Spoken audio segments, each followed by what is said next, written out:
Deployment at iba pang assistance ng MMDA ngayong undas ating aalamin kasama si MMDA Swift Traffic Action Group Commander Edison Bong Nebriha. Sir Bong, magandang tanghali po. Magandang tanghali, Dr. Cheryl Asagil. Sir, gaano po kalawak ang deployment ng MMDA ngayong undas at saang mga lugar nyo po inilagay or itinalaga po yung inyong mga enforcers? Well, actually, buong Metro Manila, no? So, we've been busy since last week, clearing yung mga alternate routes, pati yung mga backdoors ng mga bus terminals, even the periphery ng mga sementeryo. So, ngayon, 30, 31 November 3, no absent, no day off, no leave policy na po kami. Naka-deploy na po lahat ng mga tauhan natin. We have 5 cemeteries that we are monitoring, Manila North, Manila South, Loyola in Marikina, Bagbag in Quezon City, at yung San Juan Cemetery sa Bonis Serrano sa San Juan. And aside from that, we have put up public assistance tents together with other agencies like PNP, LTFRB, LTO, even PIDEA, nandyan po para mag-drug testing, para tugunan po yung mga pangangailangan ng ating mga kababayan. And likewise, meron po kaming road emergency personnel na nakatalaga sa iba't ibang lugar, in bus terminals and cemeteries. At kasama rin po yung Metro Parkway Clearing Group namin na tutulong sa mga local governments na panatilihin malinis at maayos yung kapaligiran ng mga sementeryo. Sir Bong, hanggang kailan po ito magtatagal yung mga yung deployment at yung assistance na ina-offer ng MMDA? Well, yung sa mga bus terminals, it will be from, nagsimula na po ito nung Lunes pa, 25, actually yung 25 po, nung Saturday, nagsimula na po kami ng deployment namin. Because we've been anticipating na yung mga kababayan natin, mauuna na. So, yung iba mauuna na. So, true enough, meron nga po mga nauna, may mga fully booked na mga buses dyan, papunta ng probinsya. So ito po ay tutugunan namin yung mga pangangailangan ng mga motorista at ng mga bayahero until November 3 po, hanggang bumalik po sila galing probinsya.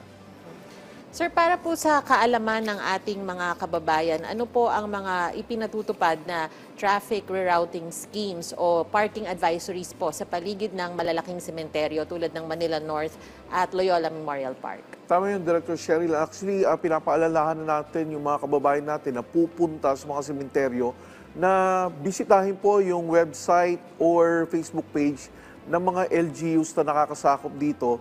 Kasi po may ipapatupad silang rerouting schemes at saka mga road closures para gamiting parking spaces.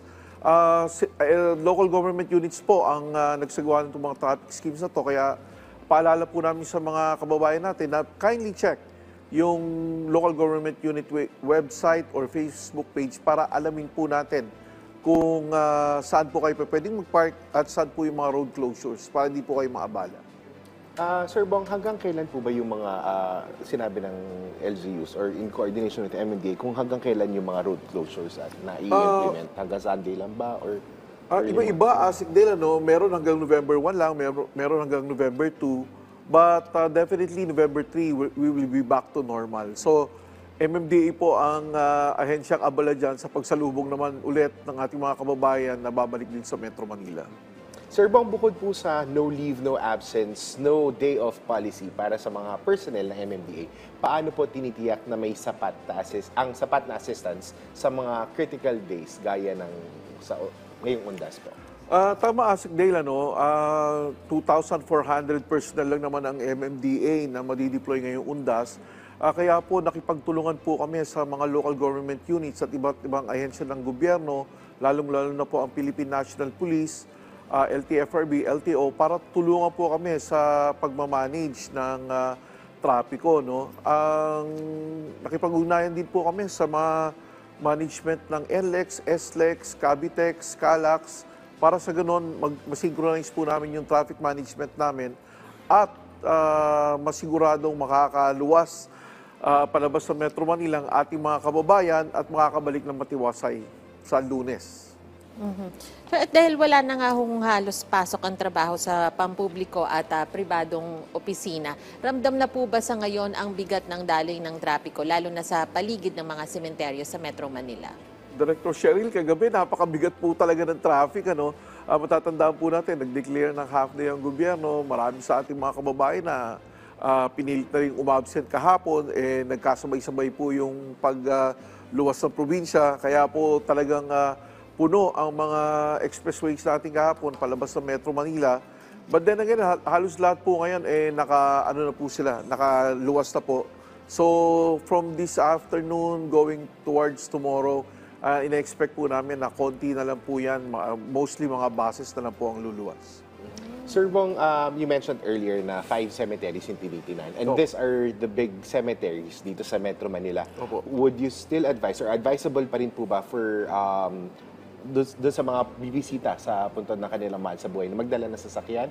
O sa tingin niyo po ba better na lang to commute or use other means of transportation? Kung hindi naman po kalayuan sa bahay nyo, yung mga sementeryo na to, baka pwede po lakarin na lang po natin o mag-bike, kung lalong-lalo na po, kung mag-isa lang naman. Ang sana nga po, maiwasan natin magdala ng sasakyan kasi medyo mahirap po ang parking.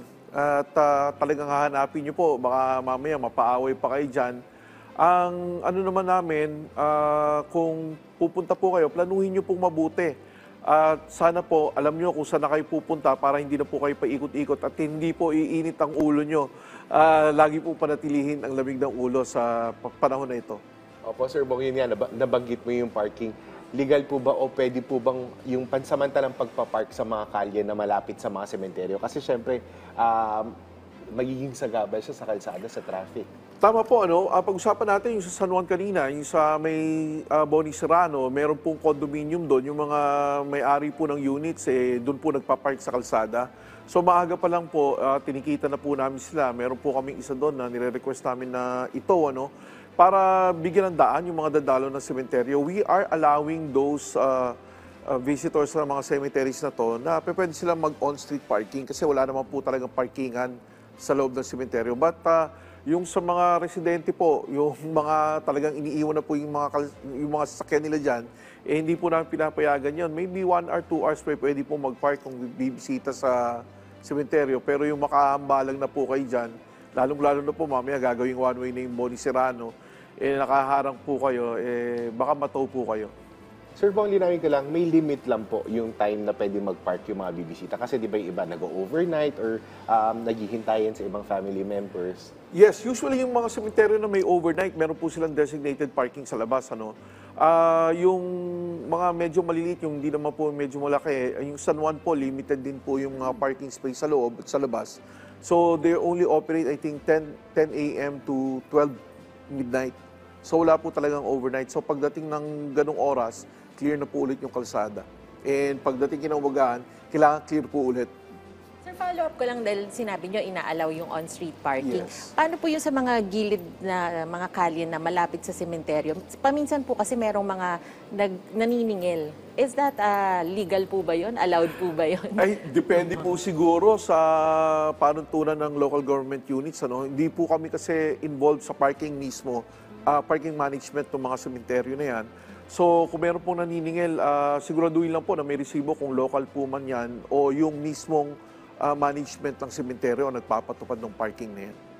Okay po. Pero, Sir Bong, hindi lang din naman sa may sementeryo. Like, Dangwa, for example. Yes. Yan na pupuno rin ng kalsada ng mga nagpapark na bumibili ng bulaklak. Ang dami ng signs na pay parking, pero sa kalye po. Binibigyan po natin ng pagkakataon yung mga kababayan natin na lalong-lalo na bibilin lang naman po ng bulaklak para hindi naman po mapatay yung negosyo dyan sa Dangwa at yung mga kalapit na lugar. Pinagbibigyan naman po natin. Pero wala po yung magpapark ng matagal at dyan na po magpapark, bibili ng bulaklak, pupunta ng sementeryo, mag-grab na lang, iiwan yung sakyan. Bawal po yun.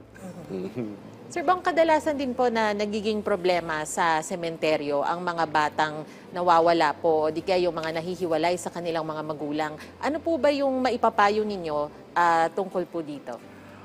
Meron pong services na ino-offer yung ibang sementeryo na kung saan yung mga bata po nilalagyan nila ng tag at nakasulat po doon yung telephone number ng magulang o yung kasamang nakakatanda sa sementeryo. So nandun na pa yung pangalan at saka yung telephone number. para kung gano'n, mawala po yung bata, may makapulot po, makikita po kung ano po yung numero at pangalan na tatawagan.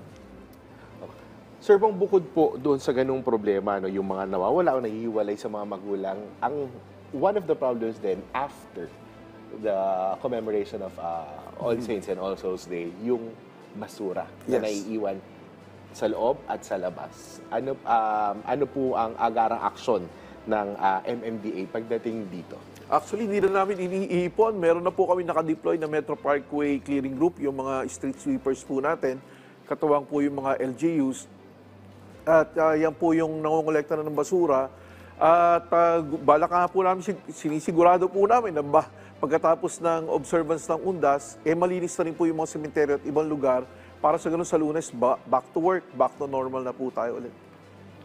Sir, bang mahalaga din po ang mensahe ng MMDA, lalo na ngayong panahon nga po ng undas, para po sa mga motorista at mga bibisita sa sementeryo, para po makaiwas sa abala at mapanatiling ligtas ang paggunita ng undas. Ano po ang inyong paalala sa ating mga kababayan? Unang-una na nga po, kung dadalaw po kayo sa mga sementeryo, alamin po ahead of time yung traffic schemes na pinapatupad ng local government units para alam nyo rin po kung saan kayo dadaan, ano po yung mga road closures na yan at saka saan po kayo magpapark. Isa na rin pong paalala sa mga babiyahe na sa labas ng Metro Manila at sa inyong pagbabalik sa Lunes, sana po panatilihin ang lamig ng ulo sa pagbiyahe. Expect that there will be volume of vehicles na madidelay po yung biyahe nyo, panatilihin po yung lamig ng ulo. Disiplina ang pairalin, sumunod po sa panuntunan ng batas trapiko. Ito po ay para sa kaligtasan ng lahat sa pagbiyahe, pabalik at pagbalik dito sa Metro Manila. Maraming salamat po sa inyong oras. MMDA Swift Traffic Action Group Commander Edison Bong Nebrihan.